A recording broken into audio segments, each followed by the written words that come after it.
Saudações, amigos do Treta Talks, mais um dia aqui a gente no estúdio da Solar TV, no pé da Pedra Grande. É um trava-língua do caceta isso aí, né? Quero ir lá. Senhores, estamos aqui com o meu parceiraço, Leandrão. Obrigado, Obrigado, Léo. cara, por ter Obrigado a vindo. você, poxa. É um prazer estar aqui. Essa pedra eu não conhecia, vou combinar com o Ricardo aí, a gente faz uma trilha lá e dá uma passeada. Demora só 1 hora, né? A gente vai Pouca conhecer coisa. lá. Cara, aqui tem Obrigado, João. lugares maravilhosos aqui É na lindo, região, lindo né, cara? demais. Eu não conhecia Atibaia assim por dentro, né? Só passando ali na estrada, mas é lindo aqui, eu achei impressionante. Aonde você mora também é muito lindo, né? É gostoso também, é tranquilo. É do Mas lado, né? lá em Preto também, né? É, lá Suzé é é toda a região que ela é pura cana. muita coisa boa para se fazer, né, Leandro? Sim, não, Rio Preto é uma cidade que está sempre ali entre a primeira e a segunda melhor qualidade de vida do Brasil, mas é um sertãozão, né? Diferente. A gente não tem montanha, não tem pedra, não tem essa paisagem que vocês têm aqui, é impressionante. Mais uma vez, obrigado por estar aqui com vocês, cara. Ô, Leandro, a gente que agradece, cara. Aliás, vamos começar por aí, bicho. Eu sei um pouquinho da história, você já contou. Como que foi essa história de você ter vivenciado a parte profissional em São Paulo, parte da tua preparação, escola, formação, mas você voltou lá pro interior. Conta um pouquinho disso, cara. É uma história bem longa, né? Eu me formei em São Paulo, né? Fiz comércio exterior. Aí trabalhei em 2 empresas lá, aprendi muito sobre importação, né? Desde os 17 anos, eu fui para São Paulo com 17 anos. Depois eu fui para os Estados Unidos. Aí fiquei 10 anos lá, quase 10 anos, 9 anos e pouquinho. Trabalhei com comércio exterior também. E aí que eu voltei para minha cidade. Voltei de novo para minha cidade. Sempre foi um sonho meu também voltar para lá. É onde eu nasci, é onde tem todos os meus amigos, minha família. Meu filho já tinha 3 anos e meio, nasceu nos Estados Unidos. E a infância ela é um pouquinho diferente, né? A infância nossa aqui ela é bem melhor do que, modéstia à parte, não desmerecendo a infância dos americanos, mas como a gente não tinha muitas raízes lá, não tinha muita família, a gente achou melhor voltar. E meu filho hoje, imagina, desde quando ele chegou, aí ele se relaciona com a família, com os amigos, é muito diferente, bem mais caloroso a infância para ele. E o solar, ele desde lá, né, eu já fazia algumas negociações com o solar e meu sonho era abrir uma empresa de energia solar. Na época, quando eu voltei, em 2010, não tinha ainda resolução, a gente sabia que ela estava sendo discutida. Eu voltei em 2010, a gente abriu um negócio de produtos sustentáveis, no caso piso de bambu, que é a coisa mais linda, inclusive. E depois aí, a hora que começou a resolução, a gente já começou a estudar o mercado e a gente entrou no final de 2014. Estamos aí, estamos firmes. 2014. É uma vida, né, cara? São 9 anos aí que você tá. Parece que foi ontem. 8 anos, tá na paulada. Eu imagino que, assim, muita coisa aconteceu no setor, principalmente com relação a como os fabricantes olhavam para o Brasil, olhavam para o nosso mercado. E só isso deve ser uma jornada, você convencer os caras, né, de que você tinha um plano, pessoas capacitadas, um projeto, deve ter tido uma mega preparação, um estudo. Então, cara, não são tantas pessoas ou empresários que estão ainda olhando para o setor com esse carinho, vamos dizer assim, a necessidade de entender a complexidade e ir além do aspecto financeiro, mas do compromisso, tudo que tem a ver com as ações sustentáveis, as escolhas dos fornecedores. Eu imagino que isso tenha sido, cara, não é um negócio que foi um raio que caiu e que fez vocês se decidirem cair no setor. Realmente acho que é um pouco normal isso em todo o setor, né? A gente tem empresas e empresas, projetos e projetos. No nosso caso, quando a gente decidiu, né, fazer todo esse estudo prévio para definir que produtos que a gente ia trabalhar, como a gente ia atuar, qual que era o nosso modelo de negócio. Eu lembro muito bem na feira que a gente foi, na primeira feira de solar que eu fui fora do Brasil, eu levei um calhamaço de print, que eu ia no avião estudando, eu já tinha estudado todos aqueles prints. Aí eu cheguei nessa feira sem saber exatamente o que eu queria, porque inclusive o nosso fornecedor era P-Systems, o mercado era muito pequeno, a gente então menor ainda, né, que o mercado, e a gente querendo se aproximar da P-Systems, e a P-Systems não tinha muito interesse também no Brasil. Isso é um exemplo de um fornecedor. E para a gente convencê-los, né, teve algumas coincidências ali no meio, né? A gente foi numa feira errada, o pessoal só falava Eu só falava chinês, ninguém falava inglês. E achei lá um santo que falava inglês, que trabalhava na Ingle, o Paul, converso com ele até hoje, inclusive. E ele deu uma aproximada. Eu falei, pô, eu gostaria muito de trabalhar com um microinversor da P-Systems. Eu estou vendo que tem várias marcas. Eu falei, Leandro, é onde você tem que ir. Eles têm um projeto de P&D com a gente aqui e eu vou fazer com que eles se aproximem de você. E eu lembro muito bem que ele falando, olha, a P-Systems, eles são os caras que hoje eles são pequenos porque o mercado é pequeno, mas o mercado vai crescer muito e esse pessoal vai crescer muito também. E aí o pessoal começou a abrir mais as portas para nós. Mas não só esse caso, né? O que eu falei que é normal em qualquer mercado, hoje inclusive eu estava lendo uma matéria a respeito dos órfãos solar.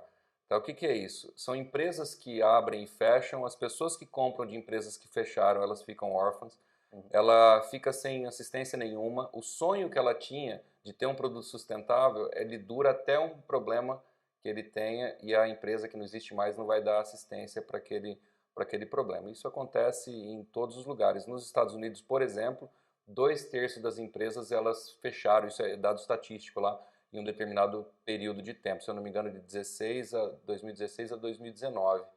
Então, são 2/3 de clientes que vão acabar ficando órfãos. Na Austrália, em torno de um terço dos sistemas, eles são também órfãos. Ou seja, tudo isso a gente tem um cuidado para que não aconteça com os nossos parceiros. Nosso grande desafio é isso, deixar esse pessoal capacitado e dos clientes que são os nossos clientes, que eles não caiam nessa estatística. Logicamente que alguns estão menos preocupados com certificação, menos preocupados com treinamento, mais preocupados com venda. Quando o foco é só venda e o foco é só dinheiro, a tendência é que esse negócio não tenha longevidade. Então, isso não é diferente nos Estados Unidos, não é diferente na Austrália, não é diferente em nenhum mercado. No Brasil, eu acho que é até pior, porque no Brasil a gente tem, talvez pela condição econômica, né, do país, a gente tem aquele oportunismo. A pessoa, ela, às vezes não é nem pelo oportunismo, às vezes é por falta de opção. A pessoa está em um determinado setor, ela não está conseguindo ter sucesso ali e ela fala, bom, eu vou para o solar. E ela entra sem saber de nada, ela vende, o pessoal brinca, né, vende praca, e isso a gente tenta mudar. E a gente tem as duas certificações lá, né? Uma é da Totum, que foi junto com a BGD, e a outra que é a certificação Ecore. Então você tem de tudo. A gente tem cliente que liga bravo, porque, poxa, você vai me obrigar a me certificar? Fala, cara, não é obrigar. Você não precisa se certificar, você só não vai ter condição de frete grátis. Né? Mas eu te recomendo que você se certifique. Então essa preocupação nossa, o que eu acredito? Eu acredito que se os meus clientes eles estão crescendo, eu estou criando uma fidelidade entre eles e a Ecore, a Ecore vai continuar crescendo. Agora, se eu contar com a estatística mundial, por exemplo, dos Estados Unidos, de 2/3 das empresas quebrarem, ou seja, os clientes que eu tenho hoje, 2/3 daqui 2 anos, 3 anos, não vão existir mais. Então, eu vou ter que ficar constantemente procurando novos clientes, que às vezes são empresas novas, eu vou estar com o mesmo desafio sempre. Então, por que não pegar minha carteira e deixar essa carteira cada vez mais saudável, certificada, crescendo comigo? E é assim que a gente cresceu, né? Hoje a gente está num patamar muito legal de crescimento, a gente tem CD na nossa matriz lá em Mirassol, que é do lado de São José do Rio Preto, 16.500 metros quadrados, em Barueri são mais de 4.000 metros quadrados, centro de treinamento, Itajaí também a gente tem um galpão de 4.000 metros quadrados, a gente tem também um CD, que aí esse é terceirizado em Recife, dentro da FedEx, que a gente consegue fazer uma logística muito bem feita ali também. A gente tem em Natal um projeto piloto agora com um galpão um pouco menor, mas também está começando a rodar. Então, assim, a gente chegou num patamar que a gente quer continuar crescendo de uma forma saudável. Porque não adianta crescer se não for assim. Né? Perfeito. Leandro, você falou muita coisa aí com relação ao jeito que vocês fazem negócio hoje, na estrutura que está no grupo hoje e as formas, né, os modelos que o negócio se adequou para poder atender esse setor, que é um setor que está pujante e a gente sabe que tem coisas que estão indo muito bem e tem uns entraves, né? Então, para ti, o que hoje é a grande treta do setor solar? Rapaz, ainda tem muitas, né? Agora, se eu fosse escolher uma, eu colocaria a falta de capacidade é a grande treta, né? A gente vê todo dia, não é que você vê uma vez por semana, uma vez por mês, é todo dia várias barbaridades que estão acontecendo, tem canais especializados em divulgar isso, e essa é a grande treta, né? Tirando, obviamente tem tem outras também, né? Tem uma que é gigantesca, que são, por exemplo, importadores, às vezes por desconhecimento, igual você até mencionou na outra pergunta, né? O pessoal, ele é um importador, ele vai entrar no setor, ele não faz pesquisa de nada, ele vai lá e escolhe o preço mais barato. Uhum. E aí ele começa a trazer módulos com potência falsa, isso tem muito no Brasil. O pessoal nem imagina o tanto que a gente tem de módulos que são potência falsa, ou seja, etiquetado uma potência, na realidade ele tem uma potência ali em torno de 10% menor. Tenho casos comprovados disso, eu não fico fazendo, eu não posso estar divulgando isso também, as pessoas que me divulgam eu fico um pouco ali quieto, mas não é anormal encontrar isso. Então a gente tem essa treta da parte da fabricação, dos importadores que acabam se prostituindo ali pelo preço, por entrar no mercado sem conhecimento, sem preocupação com qualidade, e da parte do integrador, aí você vê que o integrador também aceita esses produtos. Então por isso que eu falo que a maior treta é o integrador aceitar esse tipo de comportamento. Porque se o distribuidor se ele tem esse comportamento, a tendência é que ele também não fique. A tendência dele é que seja um distribuidor temporário, um importador temporário. Depois ele sai do mercado e vai deixar todo mundo órfão. Então, mas ele tem aderência no mercado. Hoje eu diria que 50% do mercado ele está consumindo desse tipo de distribuição. A gente sempre está fora dessa briga. A Ecore não faz loucura, ela não entra em briga de preço. A gente está preocupado com outra coisa, a gente está preocupado com pilares do setor. É isso que a gente está sempre focado e é isso que a gente vai estar sempre focado.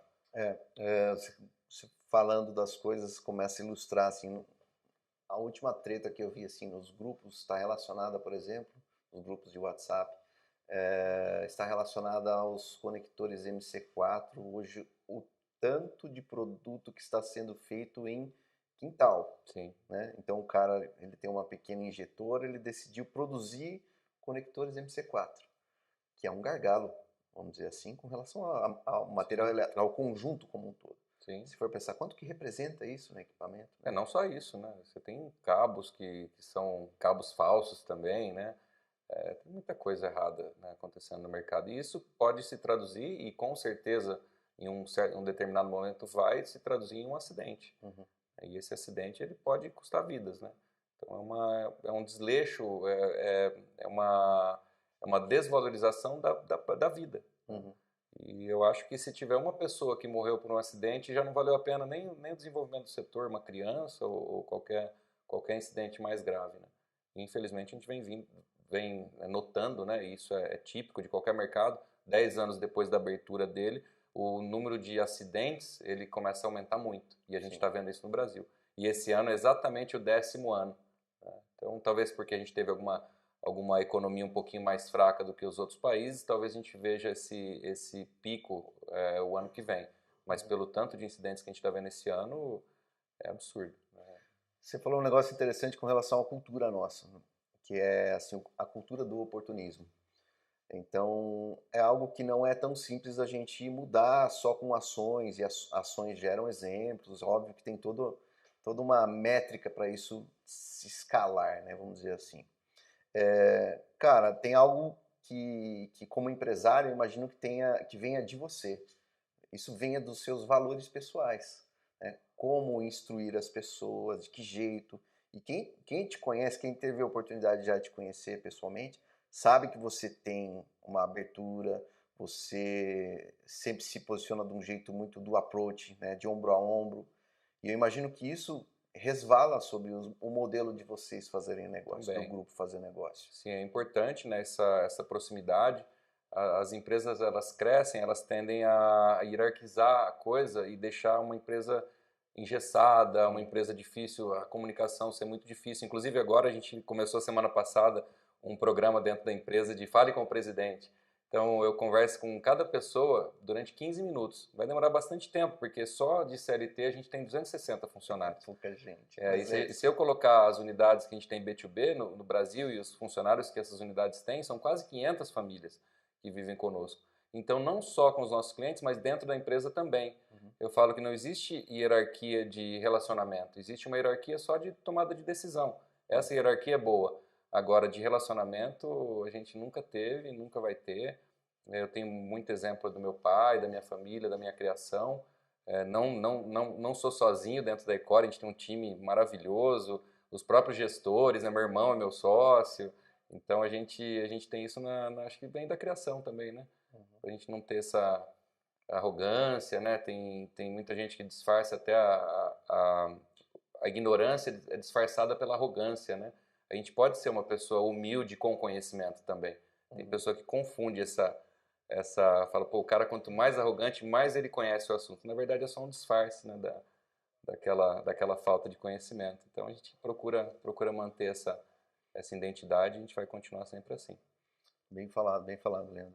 Cara, quem também te conhece sabe que você tem gosto por uma questão do esporte, que é algo que quem já teve aqui, o Eduardo Nicol teve aqui, o Caio Luciano da Plug teve aqui, eu também pedalo, tem mais um convidado que vai falar hoje que também gosta, que é a bike. E aí, essa atividade, ela proporciona muito do que quem está no solar hoje, não sei se você pensa dessa maneira, mas queria saber a sua opinião. Quem está no solar tem a oportunidade de você ir pedalar à noite e você conhecer um aspecto noturno das luzes e tal. Mas quem pedala de dia vê, assim, principalmente na natureza, vê os aspectos lindos ainda que a energia do sol nos traz, como assim, lugares muito bem cuidados, floreados. E a gente estava conversando agora há pouco, falando sobre, né, os prazeres de você ir pedalar e curtir coisas diferentes.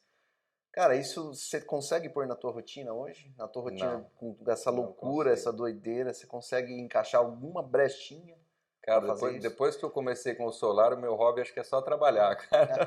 Eu não encaro como trabalho, na verdade, assim, lógico, eu trabalho o dia todo, madrugada, e é um prazer tão grande, cara, trabalhar com solar, que eu acabei deixando de fazer muita coisa.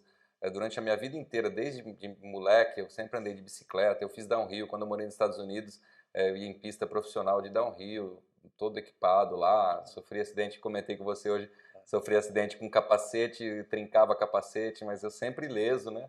Mas depois do solar eu acabei deixando um pouco de praticar esse, que é gostoso demais, né, bicicleta, né? Na minha região já pedalei muito, só que a minha região você começa a ver uma degradação muito grande, por exemplo, por conta da cana. Sim. A cana de açúcar, ela tomou conta da minha região toda, antes era uma região de café, muita pecuária, laranja, limão, ainda tem alguns cultivos, mas a cana é dominante. E aí que você começa a ver também animais que começam a sair, ele não tem mais, ele tem que sair dali, né, onde era o habitat natural dele, e começa a ir para a cidade. Então já vi tamanduá-bandeira enroscando em cerca dentro da cidade, te mostrei um vídeo, mostrei para o Ricardo hoje um vídeo de um lobo-guará. Anteontem, um amigo meu filmou comendo marmita na cidade. Então, ao mesmo tempo que você vê coisas boas, você também tem uma visão crítica das coisas, né? O etanol é amplamente protegido ou as pessoas elas dizem, pô, o etanol é super sustentável, a energia Sim. do futuro. É. E, na verdade, eu tenho minhas dúvidas, né? E muita gente tem essas dúvidas também. E eu moro numa região de cana-de-açúcar. Mas eu quero voltar. Vou voltar, inclusive, pelo acidente que eu tive que cair de moto em dezembro, quebrei a perna. Eu preciso voltar a pedalar para fortalecer, faço fisioterapia, mas eu vou voltar. Tô até vendo que bicicleta comprar, só não vou comprar igual a do Nicole lá, porque ela custa muito caro. Não, mas Nicole é uma história à parte, né, cara? Mas é assim, muito legal essas questões que você falou, Leandro, com relação ao consumo, né? Então, o setor que a gente está hoje, que você já está há mais de 10 anos, que você escolheu trabalhar, a experiência prévia que você tinha com relação à visão já, um olhar para o setor com relação ao consumo, à sustentabilidade, isso acaba entrando, né, nas nossas veias, mesmo a gente se posicionando como negócio, mas acaba sendo parte de nós, né? E muito legal você falar esses aspectos com relação ao cultivo da cana, a região que vocês têm lá como sede do negócio. É importante também se posicionar quanto ao como o solar, a questão do fotovoltaico, ela tem imensa possibilidade de se gerar benefícios para a sociedade. E a gente não está falando somente de produto, a gente está falando de é, como você alertar o teu vizinho a médio prazo e a longo prazo o quanto aquilo pode afetar, né, do teu hábito de vida, o que você vai deixar para os seus filhos. E o que a gente vivencia hoje no negócio que nós estamos está muito atrelado a isso, né? Qual que vai ser o legado?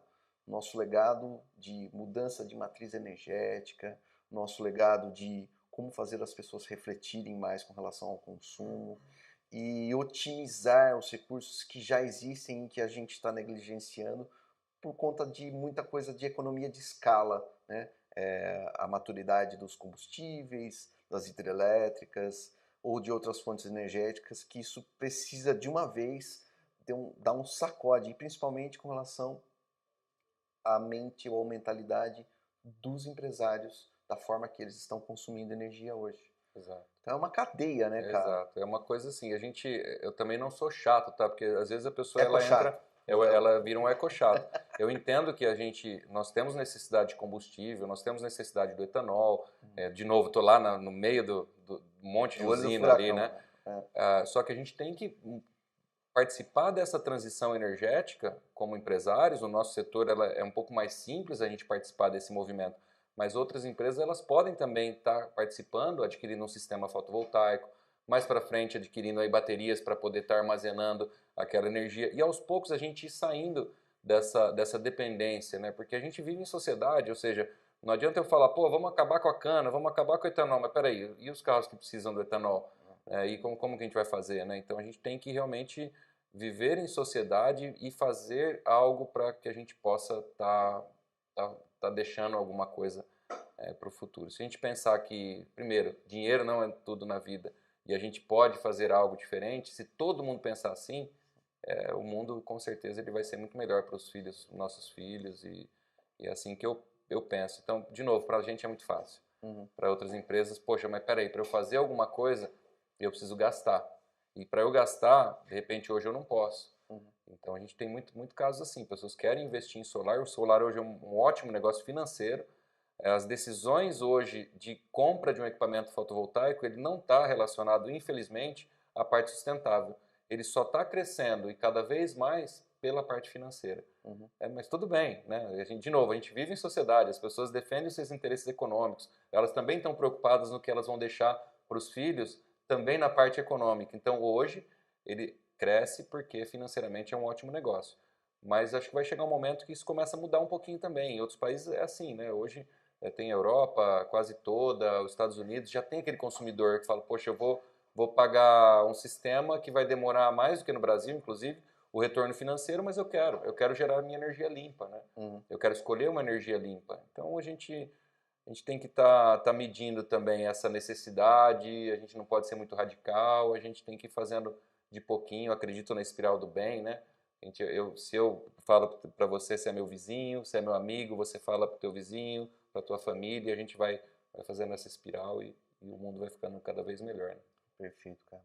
Você comentou, Leandro, anteriormente que você esteve na Intersolar, lá na Alemanha agora, a principal feira do setor, né, que tem os desdobramentos aqui no Brasil.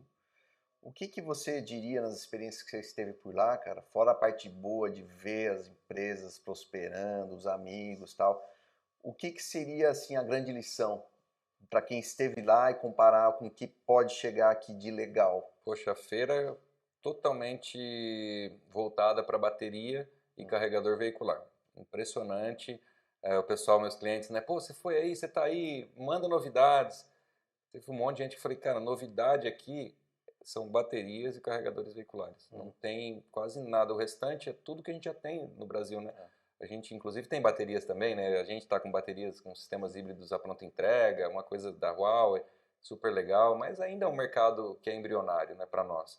Então, o que eu imaginei lá? Eu me senti na Intersolar de São Paulo daqui a 2 anos, que eu acho que é onde a gente vai ver todos os stands com bateria comercial, residencial, tudo, aquela coisa da Smart City, aquele conceito, o pessoal com aqueles telões mostrando a cidade inteligente, né? Eu acho que a gente vai ver isso daqui a uns 2 anos no Brasil, O ano que vem a gente começa a ver. Esse ano já está tendo alguma procura. O ano que vem eu acho que dá uma aquecida esses sistemas híbridos, com backup principalmente, né? E aí a gente vai estar indo para o rumo ali da Alemanha. Nos Estados Unidos é assim também, na Austrália e outros países também. Então, basicamente, lá é invasão de baterias, que isso está aumentando o preço da bateria. Você vê, a gente vai criando soluções e a gente vai também criando problemas, né? Hoje o mercado de carro elétrico, ele consome muita bateria, muitos componentes eletrônicos. O mercado de baterias residenciais de solar também consome muito, então fica uma indústria disputando com a outra quem consegue estar comprando mais e capilarizando mais a produção ali de baterias, e o preço da bateria está subindo, infelizmente, até eu acho que chegar ali naquela escala onde todas as fábricas começam a ter uma produção em escala, né? E aí o preço vai começar a cair de novo. Então você tem o preço cai, o preço sobe pela demanda que está explodindo, talvez pela guerra da Ucrânia. Isso gerou um senso de urgência também no mundo todo, né?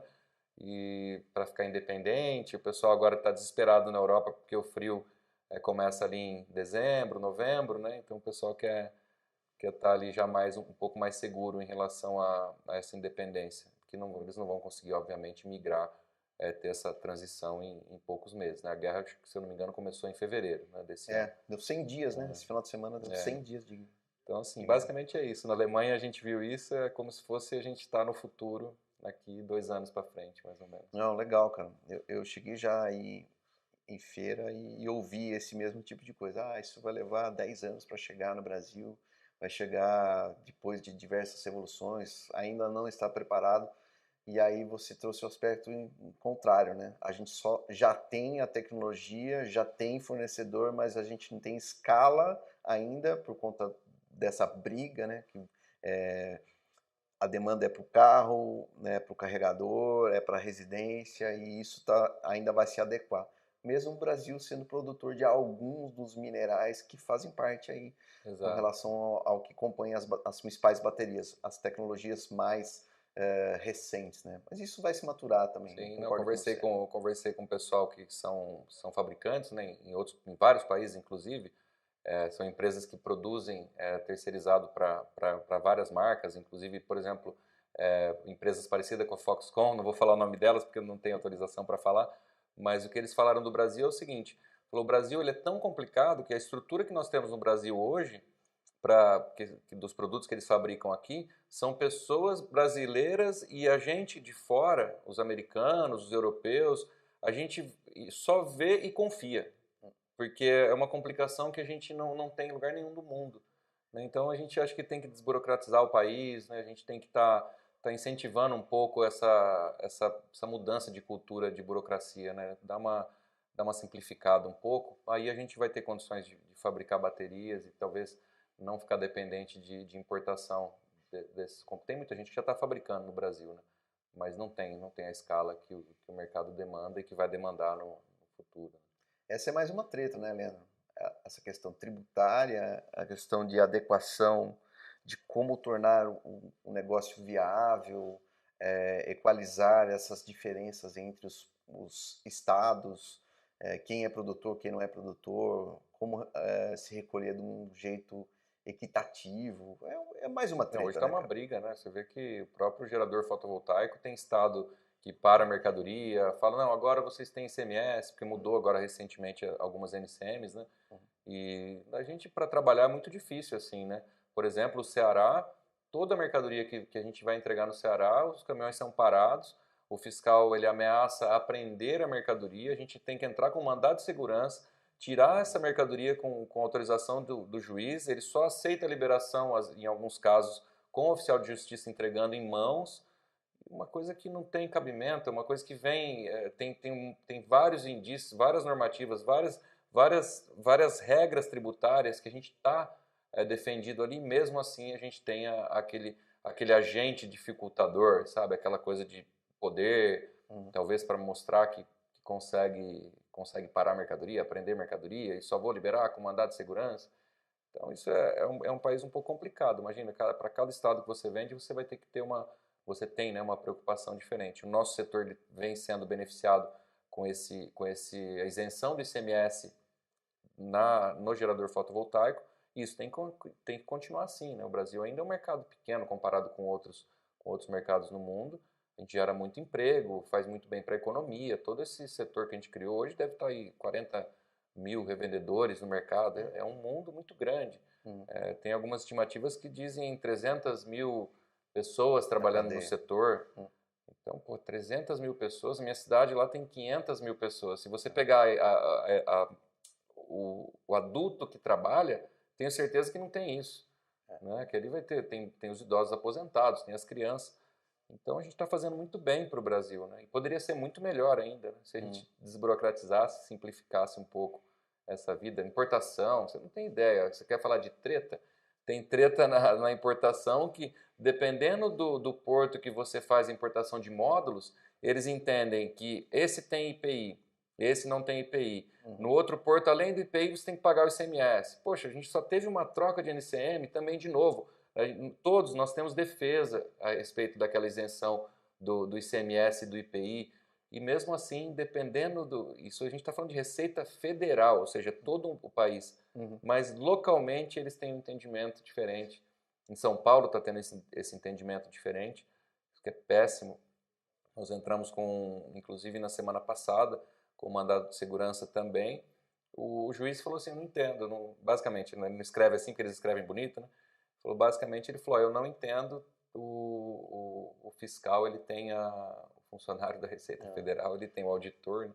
Ele tem o poder de definição. Então a gente teve uma negativa, agora a gente vai entrar com agravo de instrumento, que acho que é o que é chamado isso, para ter alguma análise mais técnica que não seja do juiz. O juiz não tem obrigação também de entender de tudo, né? Senão ele tem que... não dá, né? Para atender um setor, um segmento só específico. Ainda não tem... Quem sabe isso seja uma forma de se atender o mercado como ele precisa, para se gerar uma escala, você ter setores ou territórios que tenham um departamento da parte legal que seja especializada no segmento. Cada um tem, né? As associações, elas têm ali os seus setores jurídicos, né? A própria Receita Federal tem também os analistas que podem estar dando opinião de uma forma geral, mas até o momento, para você ter uma ideia, a gente mudou a NCM no início de abril, salvo engano. Em maio ela passou a ser válida, aí foi quando começaram os problemas ali, teve uma prorrogação de um mês, e até hoje não existiu uma consulta pública onde a Receita dá uma ordem ali de forma nacional, né? Então a gente vive nessa aventura, né? E eu não posso precificar isso no meu preço, imagina. Por isso que eu falo, é muito complicado a empresa que importa e faz loucura. Porque é um distribuidor fazendo loucura, um IPI que entre a mais num produto, um ICMS que entre a mais num produto, e ele não precificou, igual eu não precifiquei, só que a minha empresa é saudável. Mas quem está trabalhando ali na margem do desespero, na margem do preço prostituído, esse cara não aguenta um mês de processo com esse tipo de problema, né? Então, mais uma vez, volto ali dizendo que o tanto que é importante a gente estar preocupado com todo mundo. Eu digo que o negócio só é bom se for bom para todo mundo. Não adianta eu fazer um negócio com você bom só para você. Se é ruim para nós, o negócio é péssimo. Né? Leandro, legal você ter falado isso, porque quando a gente menciona assim, o que rege o setor, quem são as associações que regem o setor, qual é o compromisso de cada uma, tem que ser complementar, tem que ser uma frente única, a informação tem que ser assim, as dificuldades que você enxerga como empresário, elas, por exemplo, tem que ter um distribuidor A, B, C, D, todos eles sendo ouvidos e essas associações ter uma frente única para chegar nos órgãos e cobrar não só essa questão em relação ao produto, mas existem outros desdobramentos. Por exemplo, o empresário que vai e adquire um equipamento contigo, esse cara ele tem que ter não só a questão do equipamento, mas ele tem a parte de implementação do projeto. Que a ANEEL hoje, quem rege o setor, ela tem que não pode ter cada vez mais letargia por conta de uma escalabilidade do setor. Ela não pode ser mais lenta porque aumentou a escala. Ela tem que ser mais rápida, mais ágil, ter mecanismos, ter formatações, pessoas capacitadas. E a gente tem visto o inverso. Então, quando a gente levanta para falar sobre isso, algumas pessoas elas não veem com naturalidade.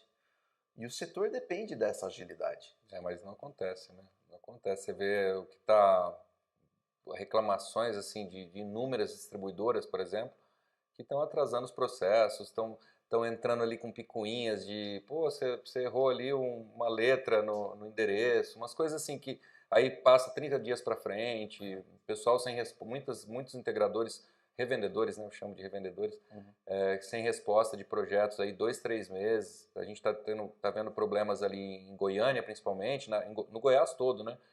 O pessoal está desesperado. Tem cliente meu falando, Leandro, eu tenho cliente que está querendo processar. Faz 2, 3 meses os caras não trocam o medidor e o sistema não é ligado e a gente não sabe o que fazer. Então tem gente entrando em Procon, umas coisas assim que são desnecessárias, né? Se a gente está pensando em todo mundo evoluir como sociedade, por que não todo mundo se ajudar? Mas infelizmente não é assim. Nem dentro das nossas próprias associações é assim. A gente tem uma mistura ali de interesses que a gente fica até perdido, né? Não no caso do MSL, não, né? Todo mundo sabe o tanto que eu apoio o Everton, meu amigo, e o tanto que ele faz bem para o setor. Não tenho sempre tô aberto em falar disso. Mas a gente vê outras entidades aí que, poxa, distribuidora, junto com empresa de mercado livre, junto com distribuidor de equipamento, junto com integrador. Mas peraí, o nosso setor, geração distribuída, a gente não poderia ficar ali só distribuidores e revendedores, por exemplo, para estar discutindo ali o que realmente nos interessa? A partir do momento que você coloca outros setores ali dentro, que já têm associações, inclusive, por exemplo, né, as distribuidoras têm a Abrad, elas não precisariam de outra associação, né? Então estão ali para quê, né? Não sou contra a distribuidora nenhuma, pelo contrário, já fiz negócio com algumas já, mas é uma questão de novo, vamos pensar na sociedade, vamos pensar no mundo melhor, vamos todo mundo se entender de uma forma, não de, poxa, eu vou defender meu interesse aqui, vai ser bom só para mim, para você vai ser péssimo. Vamos tentar achar um caminho, né? Eu acho que é o segredo da vida, né? Pô, legal. Leandro, cara, tem muita coisa pra gente conversar, vamos ter que fazer uma edição 2, cara. E, pô, queria te agradecer pelo tempo que você veio até aqui. Eu acredito que as pessoas não se unem por acaso, né? Se existem pontos de contato que possam gerar boas energias, boas relações, esse é muito do propósito do Treta Talks, do projeto. Trazer os amigos, os parceiros para vir aqui trazer um aspecto não só que envolve negócio, mas as pessoas que estão por trás, o jeito que as pessoas fazem negócio, o jeito de você se posicionar, como você se preparou, e isso que é o que a gente gosta de ver. Foi legal que você trouxe um catadão de tudo isso. Queria te agradecer mais uma vez, cara, por você ter vindo, se deslocado. O carinho de vocês aí, tanto do Ricardo, agora aqui na casa do Ricardo, quero vir com mais tempo também. Quando eu fui na sua casa também, a receptividade sua, um carinho assim muito legal. Eu acho que o que o Treta faz é provocar essas discussões, é muito importante, porque você vai estar conversando comigo, eu tenho um perfil, você vai conversar com outras empresas, tem outro perfil, e acho que esses diferentes perfis, né, que a gente tem dentro das nossas empresas, dentro da nossa família, e eles se entenderem e deixarem uma coisa cada vez mais harmoniosa, às vezes isso vem pela treta, né? Se você não treta com ninguém, você não vê o ponto de vista diferente de um e de outro. A partir do momento que a gente vê essa diferença, a gente pode, de novo, né, chegando naquele balanço legal, aquela harmonização, né, de pessoas, de empresas, do nosso setor como um todo. Então, vocês estão de parabéns aí, cara. Mais uma vez, obrigado pelo carinho. Ter vindo aqui para mim é um prazer e vou voltar aqui. Vou voltar na tua casa também. Vocês estão convidados a ir lá para São José do Rio Preto também para ficar lá com a gente lá na Ecofarm e fazer festa também, se divertir um pouquinho, né? Andrão, tá bom? Obrigado, Léo. Obrigado mais uma vez. Obrigado, audiência da Solar TV. Fique com a gente, tem muito mais treta aqui para acontecer. É só o começo. Um grande abraço.